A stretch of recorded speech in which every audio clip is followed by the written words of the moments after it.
Hello, today's daily lead code challenge question is data stream as defined interval. So here we are given with an data stream input of non-negative integer a1 to n, and we have to summarize the number seen so far as a list of disjoint intervals.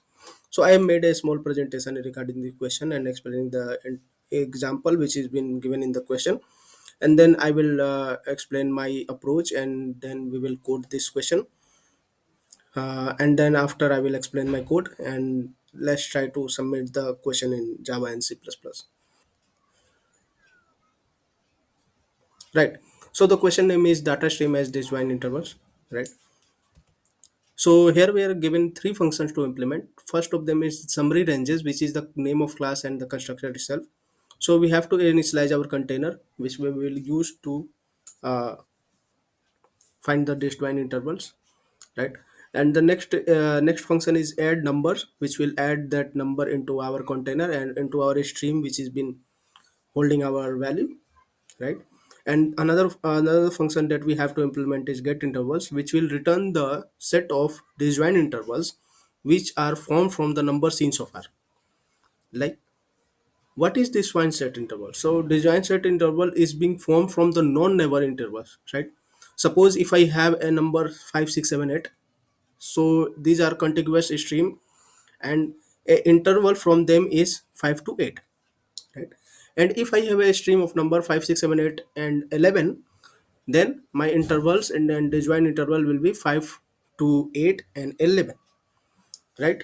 So let's look into the example which has been given in the question. So in the question we are given with this query summary ranges. So in summary ranges I will initialize this container, which is the data structure which we will use, that will return the interval at the time and add the value into it. Next query is adding number. So I have to add number 1. So this one is being added here. Then next query is get interval. So only one is present in our data structure. So I will return 1 comma 1 as the disjoint interval up to now. Then I am adding 3 here. So 3 will be added in our data structure, right? So next query is get interval. So up to now 1 and 3 are only added in our data structure. Therefore 1 comma 3 and 3 comma 3 are only interval that is been possible for that, right? So next query is adding number. So I have added 7 here, right? So next query is get interval. So from these three numbers 1, 3, and 7, I can't make any disjoint interval. So like the disjoint interval for from this is 1 comma 1, 3 comma 3, and 7 comma 7. So next query is little bit interesting. We are here we are given with an add number, and the value which we are given is 2, right? So this 2 will make this 1, 2, 3 as contiguous, right? So then our interval will become 1 comma 3 and 7 comma 7 7, right? And in the data structure, if we can see that if I can sort this data structure at the moment, what we can do is I can form intervals easily. So I can use a set here, which will help me by sorting the number and storing the non-unique storing the unique values, like okay. So next query is adding number, which is 6. So 6 and 7 becomes a disjoint interval. So 6 comma 7 become the next interval in our set of intervals. So whenever we get intervals, like the next query is get interval, so I will return 1 comma 3 and 6 comma 7. So for this question, what I intended to use is set. Like in the set, what we can do is we will insert the data directly, and set ensure that the value in the set should be sorted and non-unique. Suppose if we have a 3 here, right? So this 3 and 3 will be again pushed into the stream, and that doesn't help us in calculating any interval because 3 is initially taken into the consideration. So having a unique value our in our data structure is important, so we will use set here. So let's dive into the coding part.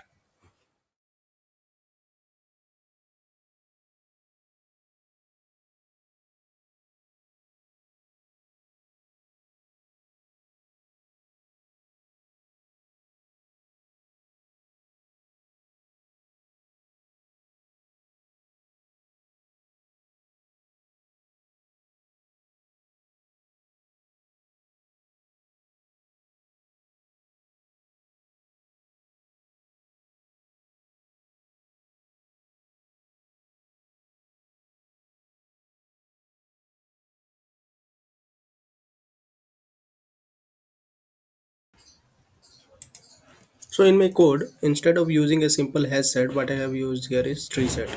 So I have initialized my set into the summary ranges construction. So after that, I have added the value whenever I get any value into my add num. So in the get interval part, what I am doing is that I am getting the interval into the array list and adding them into the array list, and I will convert them into the 2D integer and will return at last, right? So as it is given that my stream of the number doesn't contain any non-negative number, so I will start my first interval as -1 comma -1. So I will iterate over the set up to now, which is being made from the insertion from the add num. So if my left is less than 0, so initially if it is -1, so I will assign that left and right value to the current value, that is selecting the first element. And if the value in the set is equal to the right plus 1, that is the if it is contiguous, as my set is a sorted as my set is a sorted data structure, so that will be a possible condition. So I will increase my right value to that value, right, and increase the range of the current interval. And if it is not happening, so what I will do is I will add that current interval into my intervals array list, and then initialize the left and right to the current value. And at last there will be an last interval which is being left to add into the intervals. So I will do that. And at last I have converted that array list into the 2D array. So if you have any another approach for doing this array list to array conversion, so do comment below if you have any good approach. So I have converted that and send it as a response, right? So let's try to submit this. So it got accepted in Java. Let's try to submit this is question in C++.